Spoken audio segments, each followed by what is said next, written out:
So Rob, turn around. Like this way. So we've spent 2 weeks training now. What's the best part of the 2 weeks that you've had so far? The third week. The third week coming.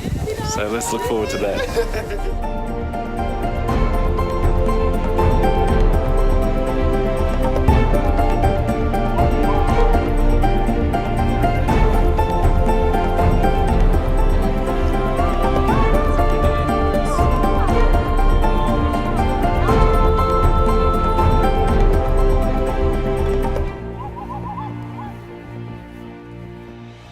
So Rob's a little disappointed because we've been given permission to fly around the elephants when all the tourists leave, but it started raining.